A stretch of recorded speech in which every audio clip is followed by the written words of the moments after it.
Gen Z no longer trust organization, institution, brand, media anymore. They trust people. People trust people. Quarter life crisis mereka lebih berat sekarang. Kenapa? Economic uncertainty, ekonominya para Gen Z, kesejahteraannya, for the first time setelah beberapa puluh tahun setelah Perang Dunia, itu declining dari generasi sebelumnya. Pressure-nya apalagi ditambah dengan media sosial yang nunjukin bahwa kita harus sukses, kita harus bisa, jadi nggak sukses dan nggak bisa itu adalah sebuah bencana. Aku mau ngomongin soal decoding Gen Z gitu ya, karena si Gen Z itu saya, nggak Gen Z. Jadi mungkin intermezzo sedikit, saya 12 tahun di marketing gitu ya. Di Invipop belum nyampe setahun, dan sebelumnya sudah sempat di 2 media yang bangkrut gitu. Jadi kayak waktu di hire sebagai CEO sempat ngobrol sama shareholders kayak hat-trick kan nih ketiga kalinya gitu. Dan satu hal yang pertama yang aku lakuin di 3 bulan pertama ketika gabung ke Invipop adalah aku bilang Invipop itu adalah rebranding by the way dari Inviafect. Kalau ada yang pernah tahu Inviafect umurnya udah 11 tahun as a homeless media atau kita nyebutnya new media.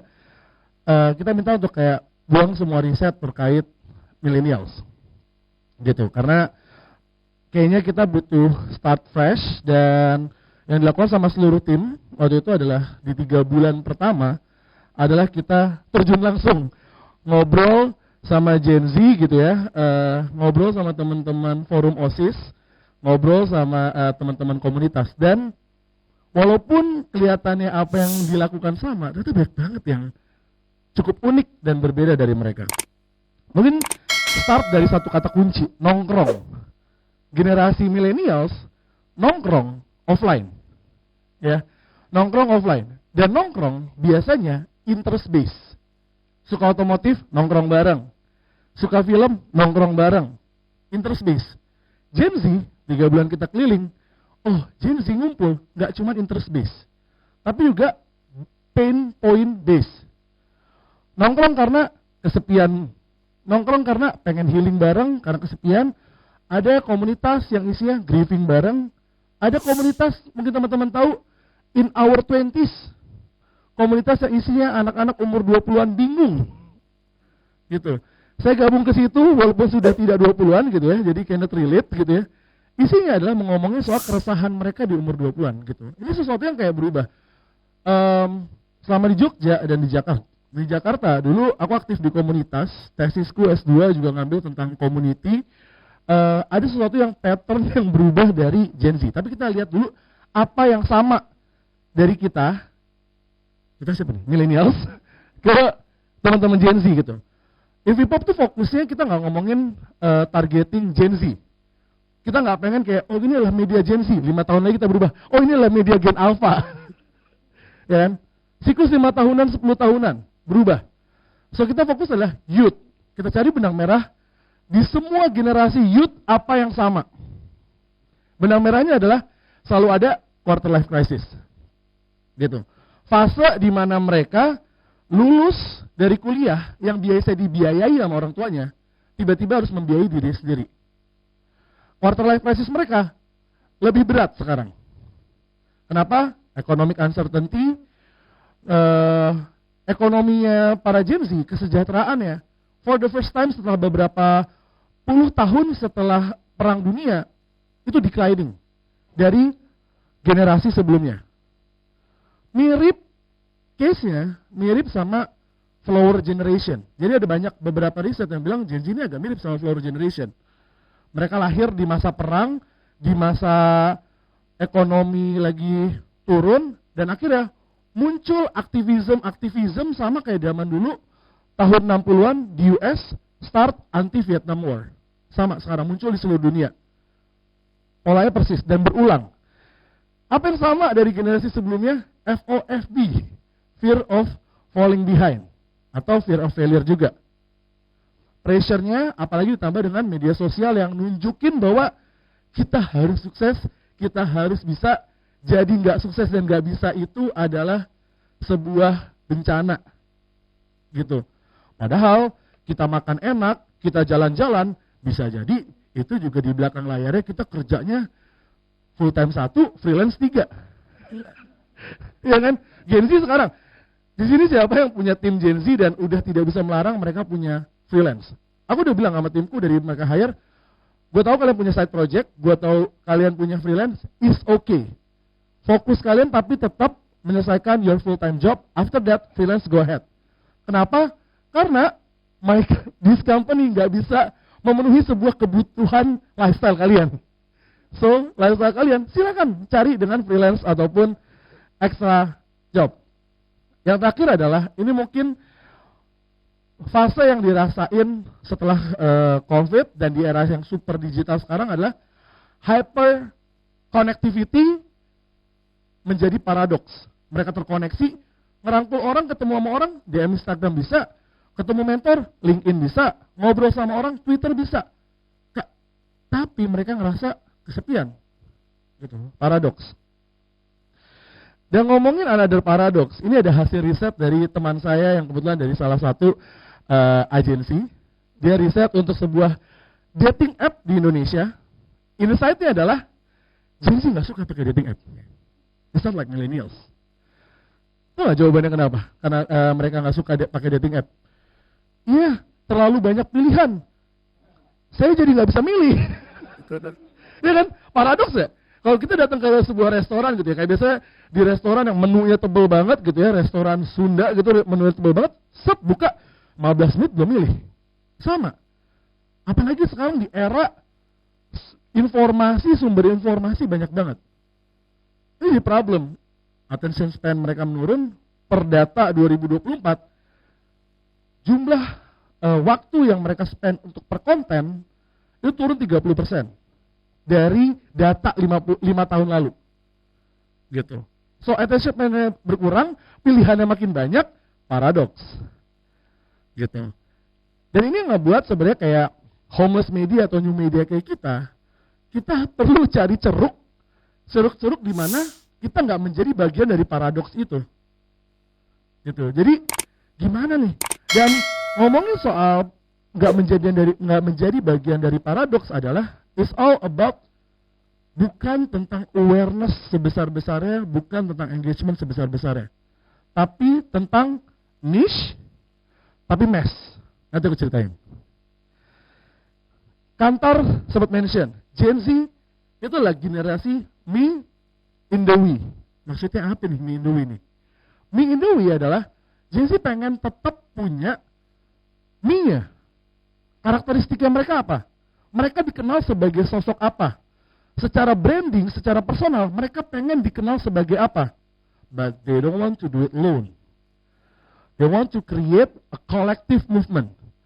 Jadi kalau misalnya ngeliat as a brand, as a media gitu ya, apa yang perlu kita lakuin adalah instead of kita creating another community, kita just tap into this niche tapi mass. Pop waktu sempat bareng sama GNFI juga kolaborasi, kita ngerayain Hari Pahlawan. Kita bikin ini ada gerombolan Gen Z nih dari komunitas Sobat Healing namanya. Dia ngomong kayak, Mas, kita bikin ini yuk, jalan kaki di CFD pakai baju pahlawan. Saya mah malu. Mereka enggak. H-3 yang daftar 1.000 orang. Pas lagi H-1 CFD ternyata tutup karena ada Perdana Menteri datang ke Jakarta. Akhirnya ngumpul di GBK rame-rame. Ada yang pakai baju jadi pemadam kebakaran, ada yang jadi baju jadi politicians. Saya pakai peci, pakai baju putih, pengen jadi Anies Baswedan ceritanya.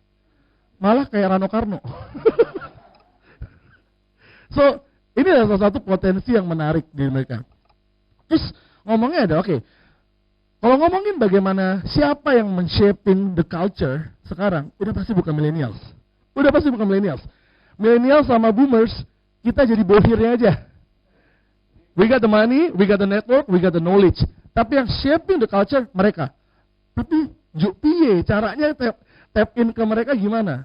Aku jawab simpel dengan satu slide aja dari data PwC. Gen Z no longer trust organization, institution, brand, media anymore. They trust people, People trust people. So tadi sempat di-mention juga sama kakak-kakak yang present sebelumnya, engage the people to engage them. Gitu. Jadi ada data yang menarik. Yang kedua adalah, it's not about betting to the single channel yang gede banget. It's all about hidup di hidupnya mereka. Multiple channel. Gak harus besar, tapi banyak.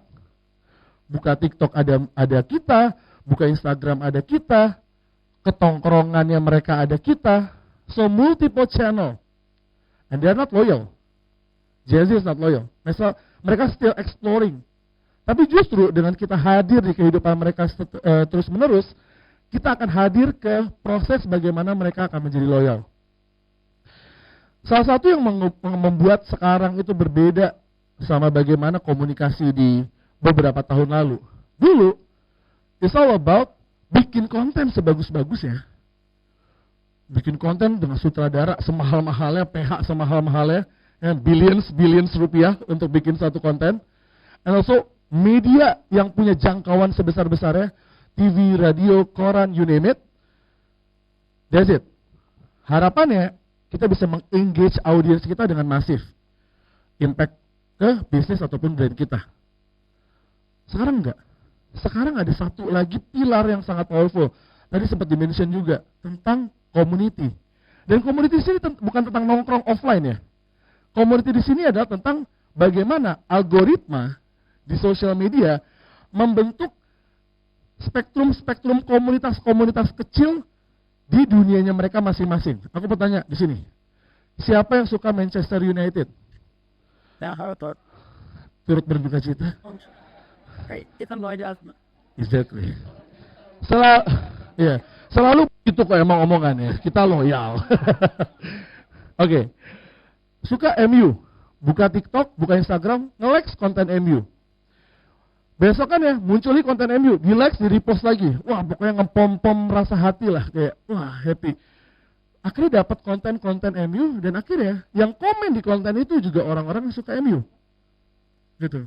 So, that's basically becoming a niche dan community yang lahir di digital. Dan sekarang, komunitas dulu itu lahirnya dari offline, kita bikin akun sosial medianya. Kebalik sekarang. Digital dulu, nongkrongnya ngobrol, nyambung, bikin offline-nya. Walaupun, kalau misalnya di spektrum khusus, dulu waktu saya di brand, di Lemonilo, komunitas K-pop misalnya, rame banget di digital, dikumpulin offline, belum tentu mau. Malu. Anon. Private but not secret. Gen Z. Itu adalah poinnya. Dan tadi sempat di-mention juga, mereka dikoneksiin sama apa? Purpose. So, make sure community-nya it has purpose. Media yang dipilih, it has purpose. Konten yang dibuat, it has purpose. Jadi bukan tentang bagaimana gimmick, lucu-lucuan, viral-viralan. Bisa nggak? Bisa. Lupa nggak? Lupa. 3 hari, lupa. Seminggu, lupa. But if it has purpose, mereka akan ingat. Gitu. Information akan kalah sama story. Gitu. Dan purpose ini adalah bagian dari story tersebut. Ini konteks tentang bagaimana Invipop jadi bagian dari Invia Group yang kita di digital punya 120 juta audiens. Jujur-jujuran, kita punya 120 juta audiens, bisa nggak kita ngerangkul mereka untuk datang offline? Belum tentu. Apakah kita punya awareness? Punya. Apakah kita bisa ngajak mereka untuk benar-benar loyal atau purchase brand? Belum tentu. Gitu. Kenapa? Karena mereka tadi poinnya, people trust people. Mereka lebih percaya teman-teman mereka sendiri. So yang dilakuin sama media kayak Invipop apa? Ya karena kita punya awareness, kita rangkul ribuan komunitas untuk ya udah kalian rangkul audiens kalian. Tugas kita adalah apa yang kita punya powernya, yaitu adalah awareness, engagement, interest, sampai purchase behavior. Urusan teman-teman dari komunitas ini. Kita adalah amplificator yang intinya kalau di dalam community. Ini temanku yang nge-handle sebuah project salah satu FMCG juga, yang dia dalam setahun mungkin ada 3.000 aktivitas komunitas yang dia lakuin. Prinsipnya cuma 3. Involve few, involve beberapa orang, engage many, engage lebih besar lagi, dan inspire mass. Aku sendiri punya komunitas bareng Mas Alex juga, Minutes of Manager. Minutes of Manager adalah komunitas para pekerja profesional. Sekarang kita punya 15.000 member di 5 kota di seluruh Indonesia. Startnya dari apa? Konten di LinkedIn, ngepost, kesepian ya jadi pekerja. Gitu, nggak bisa ngeluh ke bawah, nggak bisa ngeluh ke atas, apalagi ke samping. Ngumpul yuk. Ngumpul 15 orang, tiba-tiba ngumpul 50 orang, terakhir kita ngumpul 1.200 orang di Senayan.